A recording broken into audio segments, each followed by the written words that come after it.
Hi everyone, thank you for joining and welcome to the first edition of Mission Possible, a new series of discussions between Nesta's mission directors and Mission Studio and Nesta Impact Investment founders.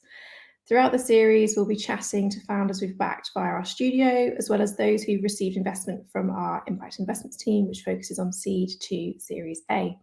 First up, we'll be talking to the founder of FirbNow, Becky Lane, who is building a platform to simplify and guide homeowners through the process of retrofitting their homes.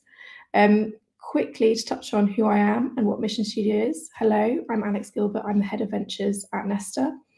And Mission Studio is a partnership between Nesta and Founders Factory, where we are creating and spinning out new tech startups that tackle some of the UK's most pressing social challenges. The studio aims to drive forward Nesta's 3 missions: a fairer start, a healthy life, and a sustainable future. We will build ventures that help narrow outcomes gaps for young children, create healthier food environments, and slash household carbon emissions en route to net zero. Our target is to invest in and spin out 9 Mission Studio ventures by the end of 2024. So without further ado, let's do some intros. Joining us are Becky Lane, the awesome founder of FirbNow, and Madeline Gabriel, Mission Director for A Sustainable Future, which is where this venture slots in at Nesta. So Mad, quickly remind us of your role at Nesta for those that are joining us for the first time. Hi everyone. Sustainable Future is one of Nesta's 3 missions, as you described, Alex, and we're trying to cut home carbon emissions by 30% over the next decade. So what we do in the team here is develop solutions, things that we think can help reduce household carbon emissions through retrofit, rolling out greener heating systems, helping people get more out of their current fossil fuel heating systems, helping them use electricity more flexibly to reduce peak demand and use electricity when it's at its lowest carbon intensity. And we develop projects in-house. We work with partners to do that too. And as you said, the ventures and investments part of what Nesta does is absolutely fundamental to pushing this mission forward. So my role is to oversee all of that and try and keep us on the right track. Great. So to kick off, our first question is over to you, Becky. So I'm a homeowner looking to retrofit my house, make it warmer. Where does FirbNow come in? Of course, and a warmer home is not necessarily the only motivation you might have as well. Yeah. You might be wanting to reduce your bills, and obviously that's one of the big drivers for most people at the moment. You could be really motivated to reduce your carbon emissions, as well as Mads kind of outlined, looking towards low carbon heating for your home or reduce your heating demand. Or finally, it could be a healthier home, and which is a really big benefit of retrofit. So lots of motivations for people coming in. And what FirbNow does is we take people through the journey from starting, considering a retrofit, doing it, and then seeing how it's performed. So it's kind of chunked into 3 sections. At the front end, we provide a plan for people, which is a pathway for their home.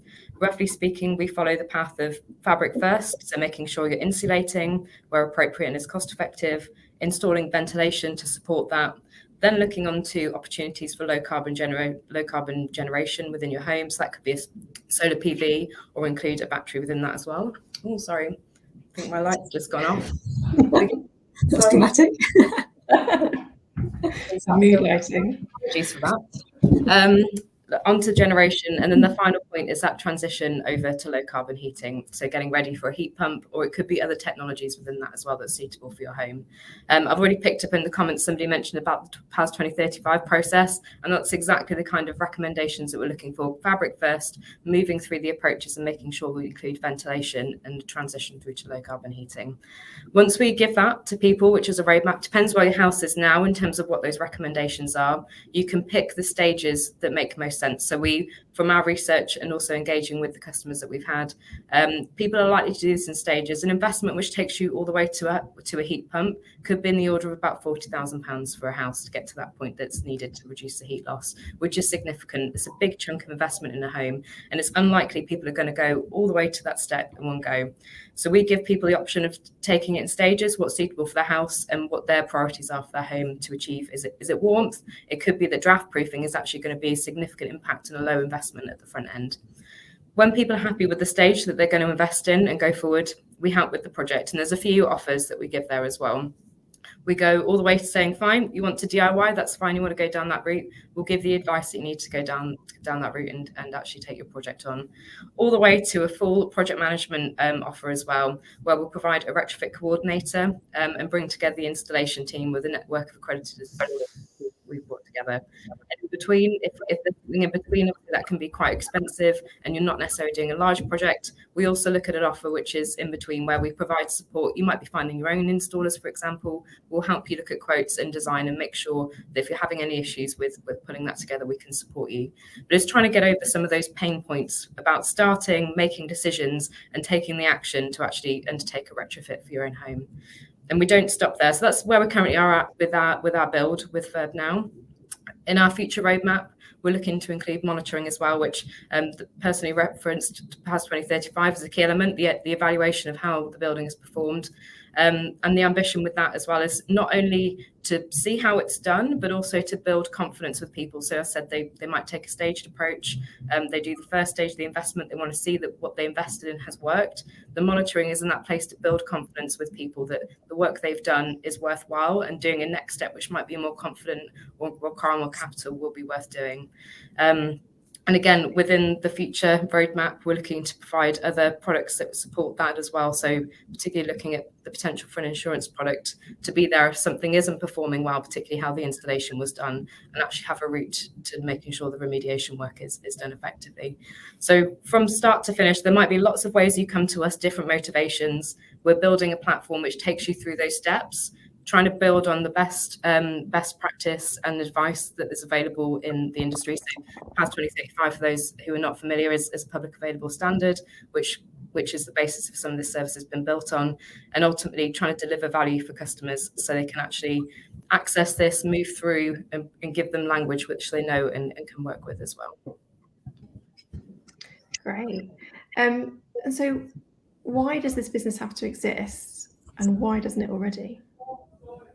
I mean, the big mission, as Mad alluded to earlier as well, is what we need to do for this. We have a legislative requirement to get to net zero by PAS 2050, and the chunk of our emissions which comes from domestic heating, 17%. So that's quite considerably just to come from domestic heating. And the reason for that, some people know, is largely from gas boilers, which are the predominant heating used in the UK at the moment. So we have a requirement that's in law to get to, and at the moment, to do that as a homeowner, to start the journey of moving to a heat pump, if that's the predominant technology that works for your home, that's one step. You could technically switch a gas boiler for a heat pump at the moment, but that works quite differently as a technology. And usually you have to do some fabric work or some ventilation work which comes with that to mean your home is ready for a heat pump. Normally in your home, if you've got a gas boiler, you touch the radiator, it's probably around 70 degrees. With a heat pump, that comes down to about 30. And there are high temperature options as well, but that's normally what you're looking at, is a far lower heat that's coming from the radiator system in your home. So a one-to-one switch might mean that you're not very comfortable in your home anymore. And the reason for that is because the fabric, the walls, ceiling, floor is losing heat at a rate which can't be retained in the building. So you can't quite get to that temperature that you want to be. So the obvious solution is to insulate. But to get to that point, there's lots of steps which have to be done to get to that point.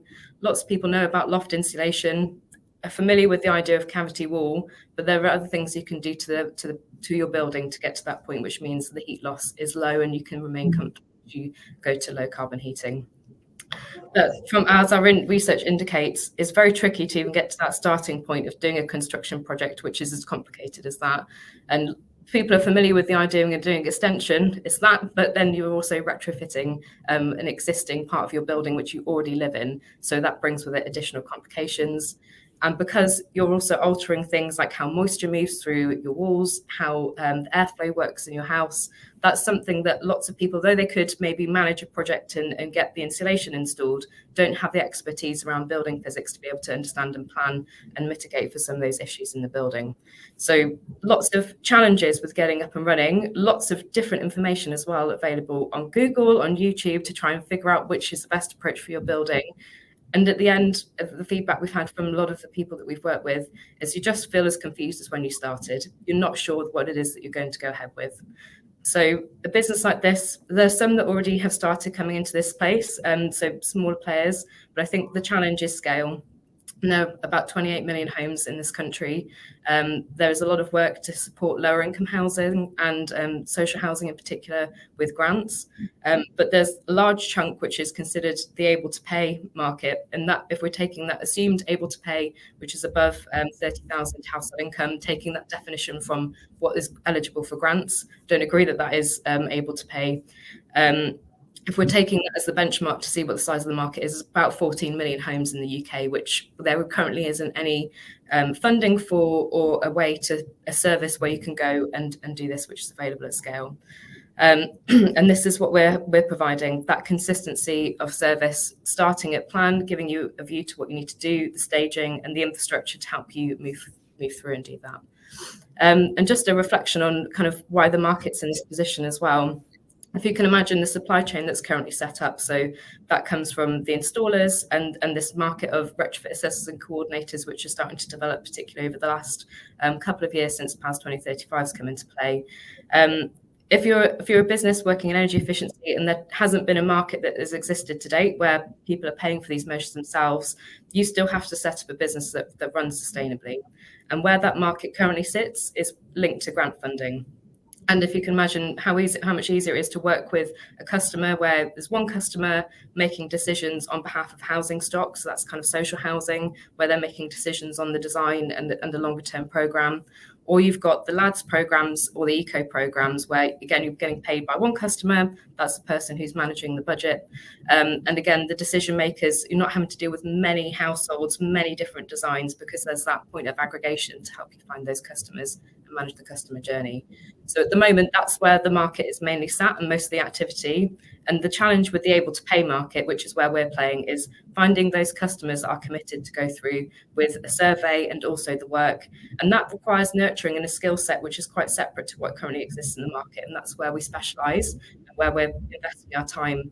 How do we acquire those customers? How do we communicate with them? And how do we support them through those steps to make sure that they can not only decide to do a plan, but actually decide to do a project as well? So it's just trying to bring something into the market to help mature the able to pay market and make that more sustainable as well. So it's really clear in terms of now what the differentiator is to the rest of the market, and also kind of what the wider challenges are.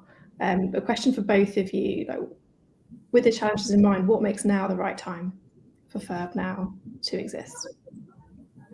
I could start on that, I suppose, just generally with the context. I mean, we've got a bit of a perfect storm around energy, high energy prices, a concern about energy security, obviously with, supply constraints and the war in Ukraine, and then the longer term and very urgent challenge of tackling climate change. And all of those things coming together at once means suddenly there's a huge amount more focus on saving energy and operating homes efficiently than there had been before, when gas was cheap and it was just less of a high concern for a lot of householders. And I think that's starting to show through in demand for retrofit. Because I really agree with everything Becky said before. I think one of the challenges has been that actually, even though we have famously leaky housing stock in this country compared with other European countries, it's an old housing stock, there just hasn't really been much of a push or drive for people to upgrade their homes in terms of energy efficiency. I mean, lots of people, as you say, kind of put extensions in and redo their kitchens, but they don't look at insulating their homes. And the numbers of people in able to pay markets actually investing in energy efficiency have been really low for ages. But I think we're now starting to see that change a little bit. At least we've got kind of anecdotal suggestions that people are getting more interested in how they can upgrade their homes. So that demand might be coming through as a result of those bigger drivers. And I think from our perspective, maybe a couple of other things as well. I mean, data is going to be important for a business like this. And Becky might want to talk about that a bit more later, but thinking about what we know about housing stock and what we can learn from previous retrofit initiatives to try and better predict the type of measures that might be needed and take some of the time and I suppose and detail, some of the time I suppose out of working out what's needed to be done in each home. Obviously that still needs detailed assessment, but we might be able to smooth that a little bit. And there does seem to be a bit more data around now to facilitate that type of work. And then I think the other enabler might be finance. And again, it's not available in large quantities yet, but we're certainly seeing lenders getting more interested in making available low-cost finance for energy efficiency upgrades. There's movement a bit on the green mortgage market, for example, and some of the publicly funded investment banks looking at how they might provide retrofit finance. So those things are emerging, and it feels like a market that could start getting off the ground from my perspective. But I'd be interested in your thoughts on that, Becky. Agreed. And I think there's a lot to recognise as well of what has been done to enable where we can now play. So, for example, somebody mentioned earlier about PAS 2035. The effort that's gone into developing that has laid the ground for courses that will train retrofit assessors and coordinators, which is that key skill set that we need to go out to homes, survey them and build the plans.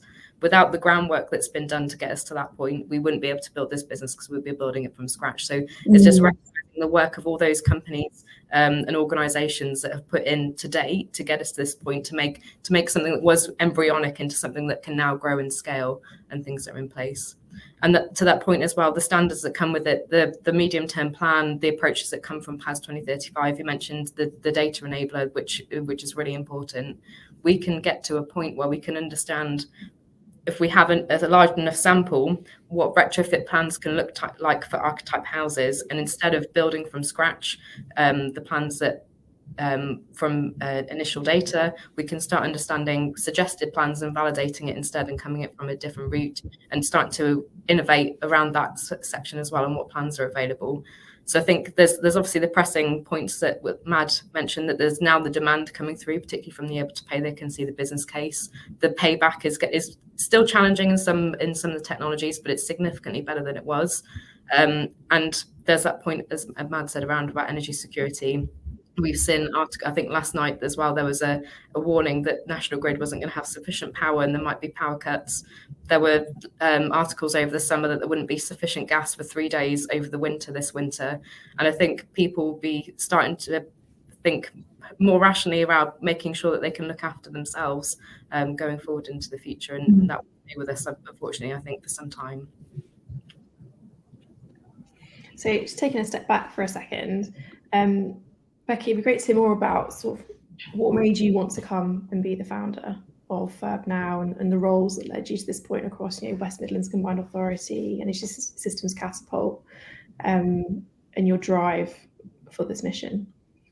I think if you look at my job titles that I've had in the past, you wouldn't necessarily say that I'm a building surveyor or a building modeler, or somebody who's worked specifically in one sector. And I think to some extent that could be seen as a challenge to why I could take on such a role. But I am a generalist that can connect and understand what these roles do, how they integrate with different sections to build this business model up and take it to market as well. So the kind of roles I've done in the past go way back from when I was at Energy Systems Catapult, which is having a kind of whole system view on how parts like energy markets work, trading, understanding how flexibility can be brought into heat pumps, how business models like heat as a service work, and doing that modelling work as well to understand the interaction between building physics and those kind of commercial models.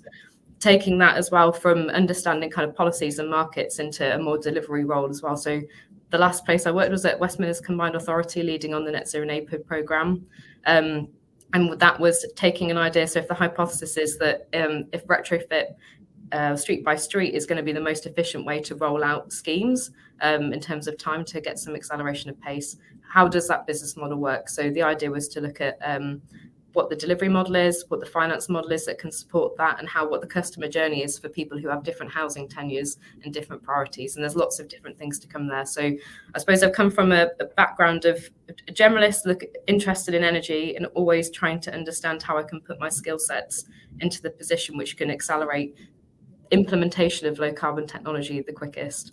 And that comes with a ambition to accelerate things and a pragmatic viewpoint as well, which is, I know there's loads of ways that we can improve things, but ultimately we need to get started and put things in place that we can do now, which suits something like FIRB now, where you're starting from scratch, trying to build relationships with different types of partners, build what you can with low number of resources and have the maximum impact, and then build momentum over time. I think that approach and kind of what I'm bringing to it as well for FIRB now is probably why we've got to such a really good point in a short period of time. I started building this back in August, and so this is 3.5, 4 months in, and we already have paying customers. We have a product built. we're talking to partners, and only going to grow as well as we take this forward, as we grow as a team and bring more people on board as well. Yeah, touching on that. Oh, sorry, what were you going to say, Mad? Well, I was just going to say, in terms of what Becky brings to the role, all of those things, and a lot of ambition, and you, as you say, you've moved really quickly. But I think two things that are really important is one, that I've noticed you just being very focused on customers and consumers, and kind of understanding what their needs are and responding to them really clearly. Because you hinted about this earlier, but one of the blockers to making retrofit happen is that trying to understand what you need in your own home and how to get it is extremely complicated, even for someone who's very passionate and really, really wants to do it.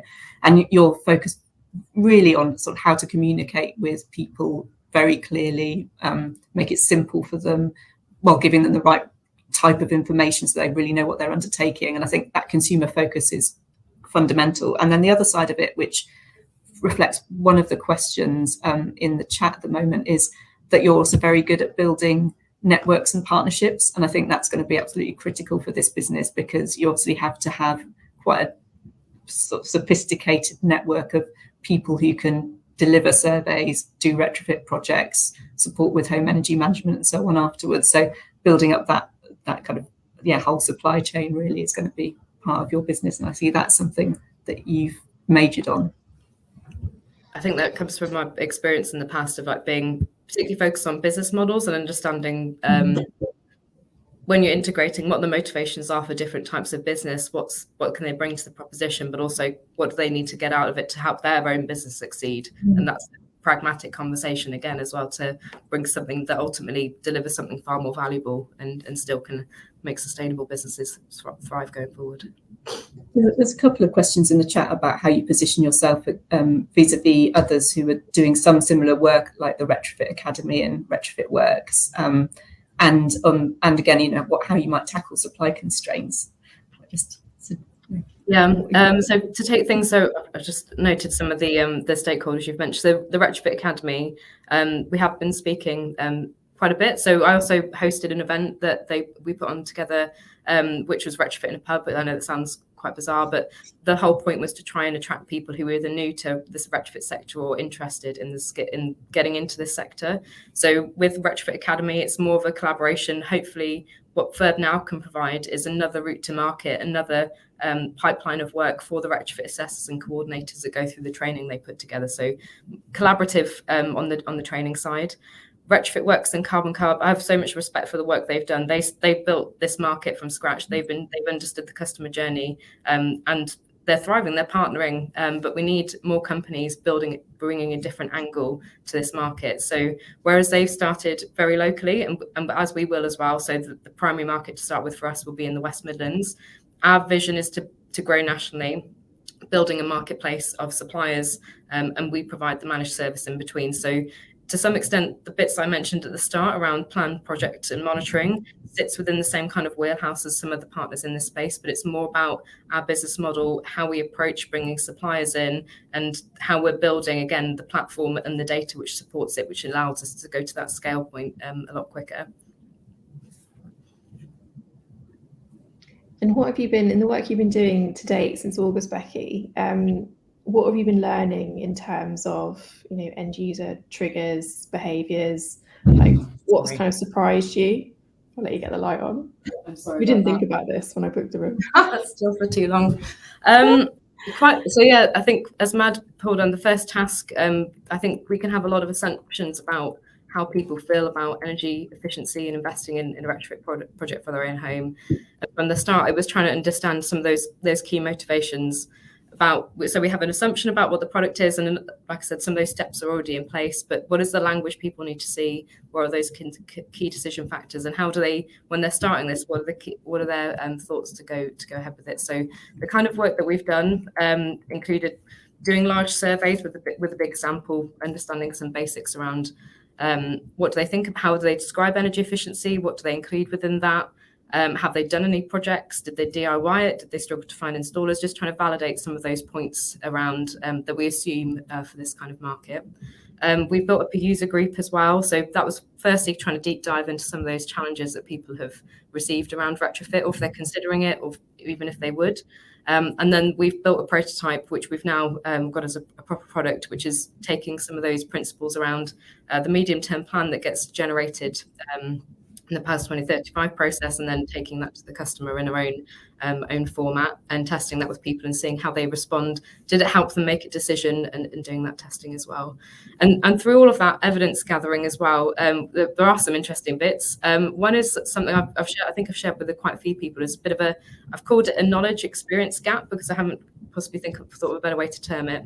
But it's more, the less you know about buildings and building physics, particularly the challenges around moisture, the more confident you are to DIY, and possibly the more likely you are to come across some problems with the implementation of it as well. The more you know about buildings, even if it's a bit you've done some research, you start to understand some of these moisture issues. Maybe you've seen some pictures of damp and mold in homes that have had retrofit. The more worried you become, and the harder it is to get over that energy to get started and find somebody who can help you navigate those challenges.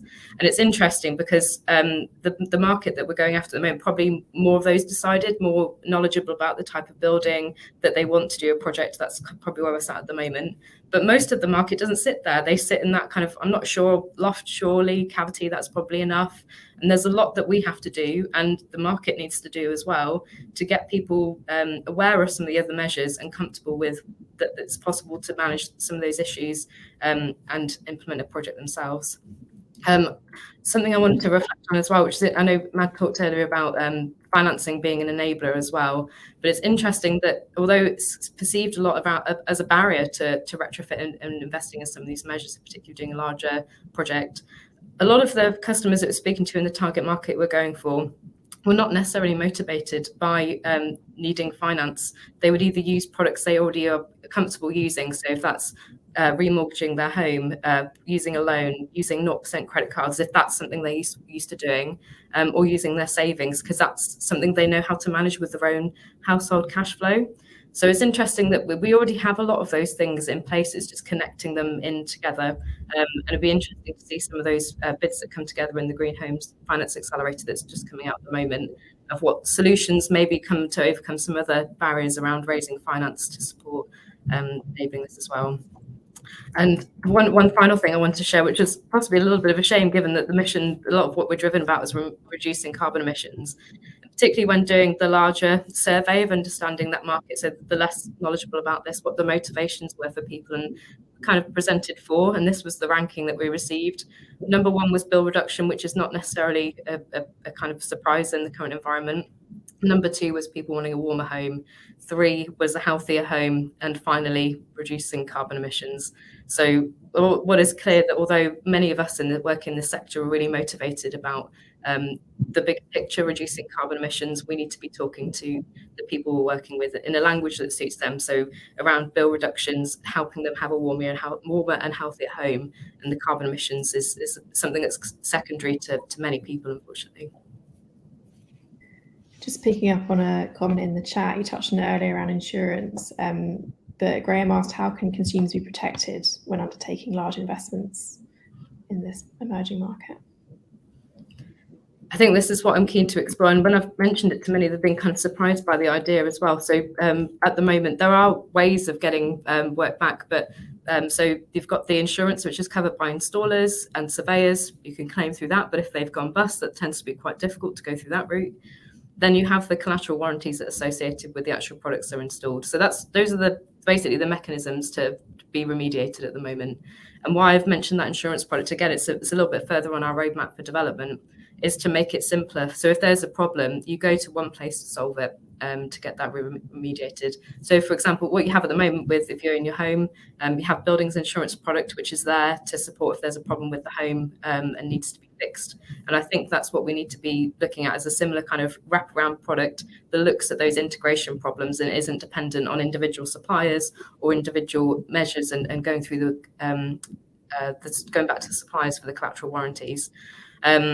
That's going to take a while to build, because it will take a while to build that kind of product. But it's that point of peace of mind, particularly if there's a narrative around things that can go wrong. We need to be able to make sure we have a catch-all to support people as they work through it.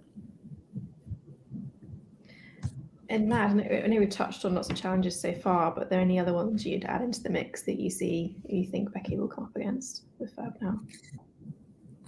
I think in terms of developing the business, the two things that stick out to me are, first of all, developing a scalable model, particularly for the initial surveys and assessments, which can be very time consuming. And you've already reflected on a few ways of doing that, Becky, but kind of, over time, as we learn more about what type of retrofit works best and which type of homes and which ones are likely to be riskiest and which ones are likely to be simpler, that, there might be ways of just shortening the time it takes to come up with a good survey and a good set of recommendations for individuals. But I see that as something that a lot of different organisations are grappling with, whether that's governments wanting to undertake surveys of the entire housing stock and building passports like they're looking at in Wales, or other entrepreneurs like Becky who really need something to drive a recommendation system that will then allow them to provide a service. So I can see that as a kind of pain point, but also something that you're addressing.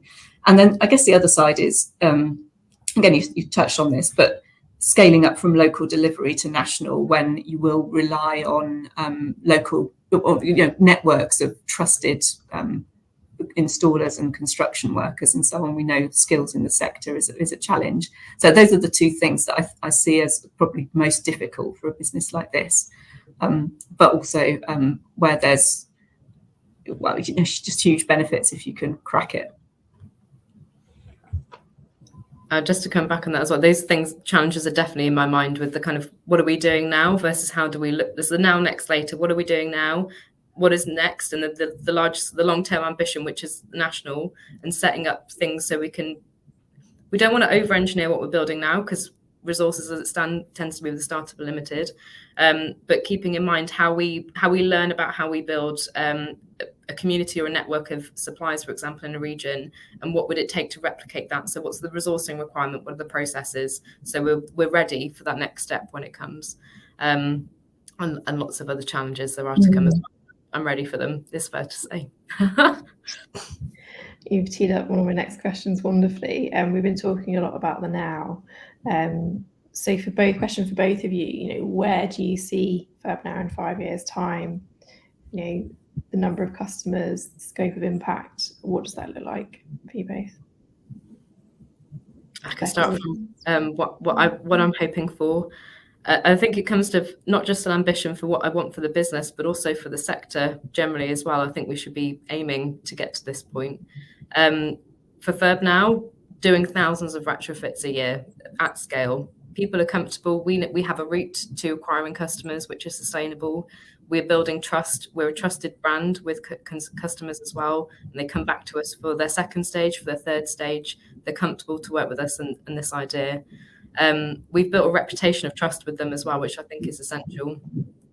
There are things like KPIs as well about how easy I want to make it in the future. So a whole house retrofit can be done in 6 months, which I know is very challenging, but it's these kind of KPIs I want to get to, which is for a homeowner, if you're trying to do an extension or do a project like this, all these points of disruption and uncertainty are a pain point. So having that as an ambition, as a North Star for us to shoot for is important for me to make sure we're driving towards that. And other parts of success, not only is it the number of customers that we're serving, the number of buildings that we retrofit, and by proxy build reductions, it's that how can we actually also monitor the impact we're having in terms of that larger view. So on that 17% of domestic emissions, what dent can we put into that? And that's some work that we're doing at the moment to look at the actual impact that we can do with our growth going forward as well. So I wouldn't put a number in terms of the tons of carbon emissions, but it would be putting a significant dent into that 17% of domestic heating emissions is the ambition for FurbNow. Yeah, I'd agree with all of that. I think on top of that, maybe one or two other things.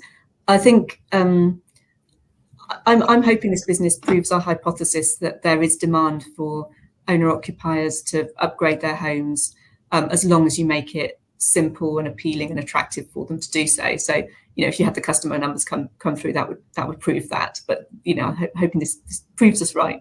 And the other thing is, I think, this is a bit trickier because obviously we're supporting Becky as a business to be really successful. But I would also like to see others come into the space. I think there's probably a big enough market that that, if we were really successful, this would be just something that's quite normal to do, and you're in some ways showing how it can be done. So obviously we hope you have the competitive advantage, but I would also want to see others in the space doing something similar, kind of crowding in.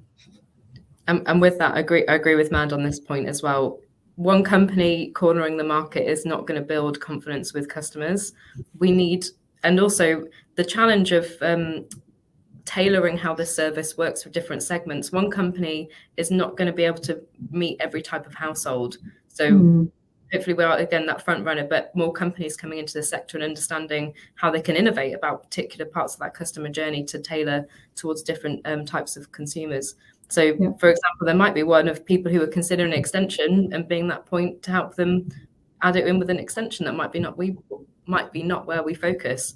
But I think growing that pie and having more people playing in this market, which is huge, 14 million homes is significant. So I think I would like to see a lot more innovation and have been open in collaborating and speaking with other partners in this area. And if anyone's listening to this who's considering it, I'm happy to have a conversation, because I really encourage more people to look at this as a serious commercial opportunity, which is sustainable. I've got a question in the chat from Peter around how are you going to make it simple and appealing? What's such a complex area? I know you've been doing lots of testing and work on this. So simple and appealing, it's a lot about how we present the information back to people. So others call the data that sits behind it is not particularly different from some of the other areas that we receive. So when the survey is done, there's PAS 2035 assessment, ventilation survey, a building condition survey, some other data will be collected. So that's not particularly different to what's done with other areas. It's more about how we present that back to people. And there are some underpinning principles which we bring into this. So one is kind of progressive disclosure of information. We don't give people a 50-page PDF and expect people to peruse and understand. We use language which isn't necessarily how it's communicated back to people. So we wouldn't put EI, we wouldn't put stat points in anything that we communicate back with customers, because these are not terms that most people are familiar with. The data's there. If they'd like to see the detail, we can still provide that. But at the front end, when we give people the feedback and the plan, it's structured around language and information which helps them delve into the detail as they need to go through. So that's the one bit of understanding where they are. And when it comes to the plans as well, so the current stage we're at is statically presented in packages. So the feedback we get from people, which we encourage our surveyors to go through this as well. We ask them questions around what they love around the home, what they hate about the home, what they really want to improve, what their priorities are, disruption, what their budget availability is, how they would like to go around such a project as well. So getting a bit of a feeling for what are the other parts that sit around it. And for architects, this is common practice to go through that kind of interview process when they're trying to understand the specification for a home. So it's trying to bring some of that approach into this design process. And then when we present the plans back to people, we don't just go, here's the whole roadmap and it's going to cost you £50,000. We chunk it into steps and say, well, you've said that you have a budget. These are your priorities. This is the measures that we recommend, but give them still that holistic overview, but chunk it into steps that help them take it forward. And then other stages as well. This comes down to kind of specialities in other areas which possibly haven't come into this sector before. So about UI and UX, so how you actually build a platform for people to access this is just bringing experience and specialisms from areas which haven't necessarily traditionally worked in this space. So how, again, people navigate, okay, so I've gone through the steps of the plan, I understand my package. How do I now take this forward and do the organisation, the project management piece? We're building tools around that as well to help people. So the way I kind of say is getting some of the basics right in terms of how we communicate and how we present information so people can access that and take it forward into a real project. There's a question also kind of linking into this at the front end of the process you're talking about from Tom. So when you buy or rent a home, you already have access to an EPC. How could government improve this information tool, or do you think people need more specialised advice? So I think with EPCs, it's a useful starting point to understand the range of options for your home, but it's widely recognised that there are quite a few limitations to that. So you don't know the quality of the assessment that was done at the front end. There might be a lot of assumptions that were put into that, the data that was collected to create that EPC. So although it's a good indicator, it's rarely gets to the point of detailed design, which helps you make decisions around specifically what materials, specifically what kind of insulation would you start with to help with that house. And I mentioned earlier around particularly moisture risk. The EPC doesn't help you understand some of the design decisions that prioritise where you might still the difficult bits to start with. And that's where kind of some of this more specialised planning and detail comes in, is to help mitigate those issues. So the EPC is a useful starting point to give you an indicator, but it definitely doesn't help you make some of those decisions around what's the best way when you're doing something a bit more complicated. And how to present that. So there are some tools that already exist. So Simple Energy Advice is a government tool. If you have an EPC linked to your home, you can just put your address in and go through the steps. They ask you some questions as well. It's a bit heavy again on some of the language, but it still helps you work through some of those tools. So again, a good indicator, but in terms of practically overcoming some of those issues with design and then finding installers that you trust, it does have quite a few gaps in the customer journey there. And just to go on a slightly different tack in terms of the questioning, in case we have any would-be founders listening in, could you talk us through kind of what a day in the life looks like for you in this role? Yeah, I think I'll start by saying a little bit about the support that I've got from Nesta and Founders Factory as well, because I'm aware that this will probably be a lot harder for somebody starting without some of the resources I've got. So from Founders, I'm currently within Founders Factory, so that helps me with a lot of the potential issues around having salary covered and those kind of things, which gets really challenging when you want to focus on one thing every day. At Founders Factory as well, I've got access to a product coach, growth team, designers, and they've really helped accelerate taking the vision into reality. So I've got skill sets which can do this as an edge case, but what we've got designed on the website probably wouldn't have been able to do that on my own. So it's been fantastic having all that support. And from Nesta's side as well, they've been helping with some of the analysis of the research that we've received and have supported as well. We've done workshops looking at some of the design that we've done to get that feedback. So tremendous amount of resources that are already available to help get to this point, which has been brilliant. But in terms of the day, it covers everything.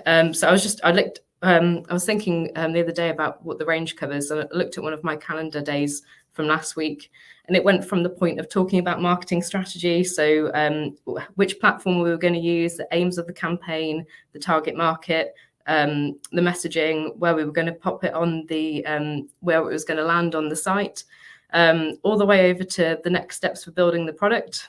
So resource plan, engineering plan, integration with other off-the-shelf software that we've been using, actually in the day as well, contacting live customers and arranging surveys, speaking to retrofit coordinators and onboarding them, and doing the coordination of that side of things. On the other side as well, raising the profile of what we're doing at Ferb now, so talking at events, like this kind of thing as well, explaining what we're doing and getting buy-in from other people in the sector. And then on the other side, some really boring things like setting up insurance and setting up Google Business Suite. So it goes from the whole range of trying to understand the detail of some areas I'm not so comfortable in and providing direction and taking some of those things on myself, like actually working with MailChimp and setting up some of those integrations, all the way to doing things like this and doing some of the business startups. So it's a real range. And also it comes with its challenges, but I'm also at the same time trying to make sure I have my balance in my own life. And I would really encourage that with anybody who comes to work with Ferb now as well. This is going to be a long journey. We'll be doing this for years, as any company in this space will be doing it. So although I do cover all those things a day, I normally make sure I stop at 6. And at the latest, although some days are a little bit longer, and then have time for my own hobby. So I love cycling, kayaking, and going outside and making sure I have time for all of those things as well, to make sure I've got some balance. Sorry, it's happened again. Good. So very varied. Put someone in the room with you to just wave at the lights in the background next time. Designated light activator. And then going back into Ferb now and sort of the supply side and the challenges you have there. Peter in the comments was raising an interesting point around, looking through the Ferb now site and kind of, wasn't the contact number or an address and so on, and obviously missing key details because we are in such an early stage, and kind of what that then means in terms of the confidence or lack of confidence it creates. And also from a wider point of view in the sector, how do you account for potential rogue traders on the supply side. So it's kind of a double question of kind of where are you coming from with Verb now in terms of building in those reassurances when you're interfacing with customers, and also the wider question around the supply side and the quality assurance on that. So I think they're two quite different. So one on the how we are as Verb now, and that the contact details are available. It's worth kind of thinking about how the approach we've gone for building the business. So it's quite recent. We've started taking paying customers, and we put a lot of effort in when they come through and giving them the assurances and making sure the steps are in process. So the thought has gone in there, but we've tried to build quickly, to learn quickly, and then keep the momentum going. So to some extent, the things like making sure that hello@verbnow.com is available, it's just haven't had the chance to update that side of things yet, but it's coming with the next update to the website. But we are available and do get back to people quite frequently. So I think it's just a reflection of the speed at which we've been going to get things up and running. It's quite separate on how we manage the supply chain. So I've mentioned about retrofit assessors and coordinators. We work with people who've gone through the Retrofit Academy and are Trustmark accredited. And similarly, when we're looking for installers and going through the process of selecting them, we make sure they have accreditations, the correct insurances. We look for references and case studies as well, which is kind of standard practice for running these kind of programs. So large procurement frameworks which onboard installers to do this work, they ask for those exact same things. So we're taking those principles again from other sectors which do delivery to make sure we're bringing that into our own marketplace structure. And sort of moving ahead to the end of January, we've got the investment committee coming up for Verb now, where we'll make that decision as to whether you spin out into your own glorious entity. And obviously Mad's a key part of that decision. So going to you, Mad, first, kind of what are you looking for Becky to have achieved by that point in time? So 6 months in, where do you want to see this to have gotten to? I think what we're looking for from Nesta's perspective is a sense that there's what you might call a product market fit, so that there is a proposition that customers really want, and seeing some people already signing up as customers of Verb now, it's kind of exceeded my expectations. Because going back to your last point, I think you're building the business really quickly. You've only really just started, and some of the stuff that's out there in the public domain, in some ways, is there to test the customer demand and get feedback and kind of keep sort of shaping, how we describe the offer to people. So the fact that people have actually already signed up and be willing to pay for the service, in some ways, has surprised me. Not because I don't think the service is good, just because it's further ahead than I expected it to be. So kind of proving that the customer demand is there, and that Verb now is kind of offering the right type of product to meet it. That's one of the things I'm looking for. And then the other thing is, Nesta is focused on the carbon emissions reduction. And as you said, I know there's a lot of other motivations people might have for retrofitting their own home, and that's totally fine. But what we'll be looking for is some reassurance that people will be willing to undertake measures that will make a significant dent in their carbon emissions, or at least, that might not be immediately, might not be the first thing they do as a result of their interaction with Verb now, but that it would get them on that journey. And obviously that's harder to prove within 6 months, but we'd just be looking for indicators that it's moving in that direction.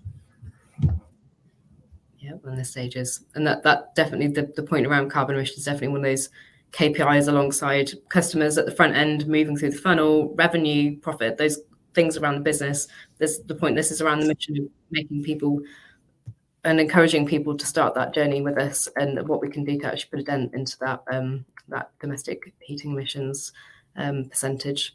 And the other bits, I suppose, the things what's on my list for the next 3 months are kind of building that evidence for the bits that Mad was looking for. So, for example, converting the waitlist into retrofit plans, starting actual retrofit projects with the customers who are going through the planning stage at the moment, demonstrating that move and how we will help people and put some of those design principles into practice to support the conversion through to project. And another key bit is how we best acquire our customers as well. So this is quite tricky. We've been quite successful in doing this, but to make it sustainable for a business, we need a long-term strategy and a growth strategy to keep this running and make it an investable proposition as well, from our investors. So we have some good work in that space, but it's definitely establishing some of those routes to market. And although we're going direct to consumers, we are working with some partners to see how we can put that in place as a strong route to market to make sure that we can reach our customers in a really effective way. And another key bit for us as well, we've moved very quickly to develop the first version of the product, and we'll be looking to do the next version, eking out some of those integration issues, so make it far more slicker product for the customers to use. Again, helping us with supporting to scale because we can serve more customers through the approach that we're doing. So that's the hope for the next 3 months: growing our wait list, serving the customers we have, establishing a really strong go-to-market strategy, and finally continuing to build the product as it goes forward. And lots is happening. Hopefully be able to announce a lot over the next couple of months, in particular with growing our team. So having far more resource and committing to bits like helping to have more bandwidth to get our wait list through to plan, having expertise as well in terms of building the product going forward. I'm not a software engineer, for example, and I'm excited to have those people joining us over the next couple of months as well. So that will be a significant growth curve for us going forward. Just as we're in the final 8 minutes of the show, cover off some questions in chat. Katya, I know Alice has responded, but for anyone else listening, Mission Studio takes 25% equity in the businesses that we spin out, and that breaks down as an investment offer of £100,000 when you come in to take on a venture, and then if you're successful at that spin out investment committee, a further £200,000. And there's another question from Peter. So will you expect installers and retrofit coordinators to be registered with Trustmark? So that is for that accreditation point, and making sure that you're continuing with CPD as well. That's the expectation at the moment, is to make sure Trustmark accredited. But looking at whether these things are necessary, and how we can make sure that we factor the most appropriate type of accreditation in for the work that we're doing. Because I'm aware that Trustmark accreditation is required for public sector projects, and it might not necessarily be that we need to encourage that overhead for this market. But I think because, as we alluded to earlier, we want to make sure that we have quality. There are already these standards in place that we want to make the most of to make sure we're delivering quality and continuing to do so.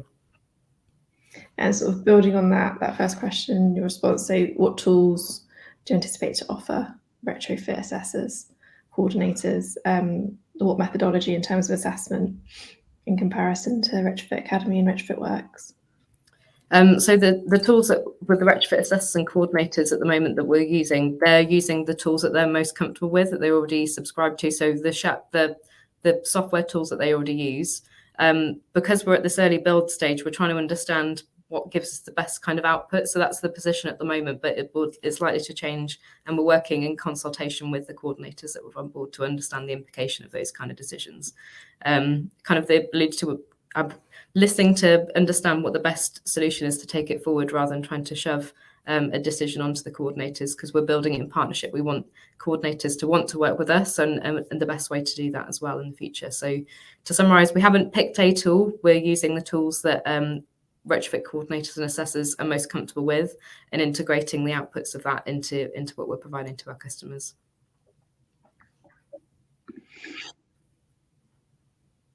And then another question, what's the added value of going through FIRB now? For lots of different types of stakeholders with this marketplace. So for the customer side, is the integration of the different steps, and we're building particularly the latter end about that assurance of the performance of the product and the insurance. So those are two key bits. Because of how we've built our business model, we're not we can scale quite quickly with the number of coordinators that we're able to survey at the front. And I'm aware that a lot of suppliers in this place are currently struggling with capacity and recruiting, so they can build that at the front end with the plan, but also capacity for installers as well. And recruiting on those kind of supply sides is kind of a key part of our strategy to make sure that we can keep up with demand. So for customers, it's wait times. We're trying to reduce those by making sure we can scale quickly. The way we present is easy to understand, and in the future being that assurance piece to make sure that any work you can do now and in the future has some support that you can go back to. For retrofit coordinators and assessors, from what the feedback that I've got on that side is that you can go through the process of doing you can go through the process of doing the Retrofit Academy training and become Trustmark accredited. And because most of that activity, as I explained earlier, with some of the market activity is going through public sector contracts for LADs or for SHDF, or is going through eco with energy suppliers. Unless you're successful in getting involved in one of those contracts, there's a lot of work available in that area, particularly for the able to pay market.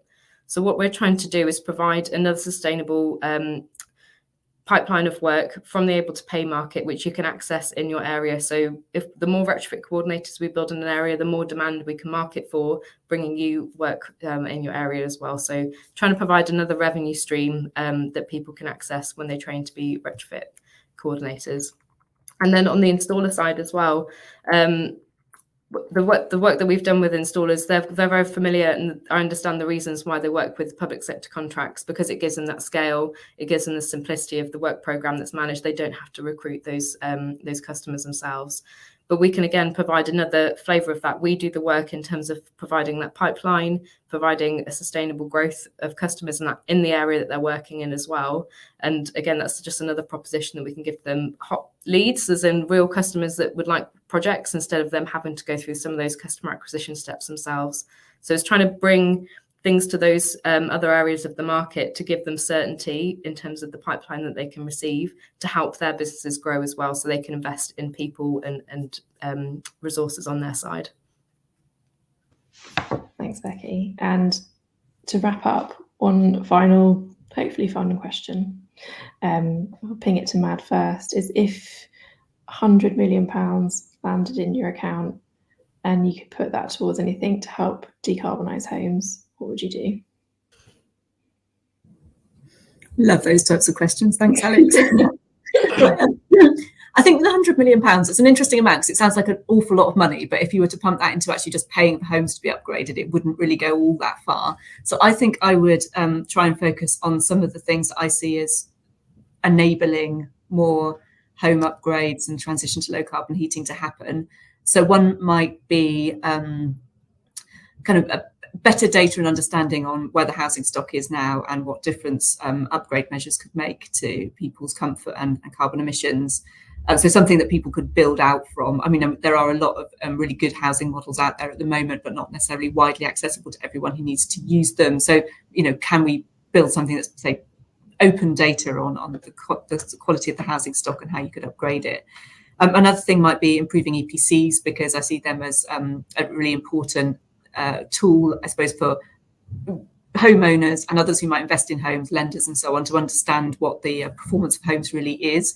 And at the moment, I don't think we feel they are as robust as they could be, certainly not the way that they're done. So, knowing that, if your EPC says a certain level, that your home is actually improved in that way would really unlock more, say, investment and more confidence from homeowners. And then what else? Yeah, I think, things, leave it at that for now. I might think of something else. It's a great start. Becky, anything to add in terms of your 100 million? I would echo what Mad said, is spending 100 million on capital measures doesn't go very far, unfortunately. Not with the programs that I've seen. If you've got a budget of kind of 5 million, you're maybe doing 500 homes. So you can see the impact of that, although you could probably get a good sample size and a pilot. It wouldn't necessarily go that far in terms of accelerating the market forward. So I'm agreeing with Mad said, really, in terms of investing in some of those enablers. And a big one for me, obviously, I'm going to say this because of the work that I'm doing, but I think putting the systems in place to support the customer journey. There's a lot of time that goes into nurturing customers, dealing with issues. Even if you imagine the process of getting a survey arranged, you're finding a date, then you have to find another date, the calendaring element of it. There's all these elements that people go through from plan to project, revisiting it, managing data, that need to be done far more easily, both for the able to pay, but also for those grant programs as well, to make sure that we can actually deploy, in the case of grant programs, the capital budgets that's already there, but also on the side to actually reach those able to pay customers and give them confidence in the professionalism that we're bringing to this sector as well. Well, on that note, thank you both so much. for taking the time to come together and have this discussion. I think there's been some really great questions, some fruitful chats, and so it'll be the last time we come together. So hopefully we'll have an update in 6 months, and we can let everyone know how FurbNow is going from strength to strength. Brilliant. Thank you so much, Alex and Amanda, as well. Thanks. Good conversation.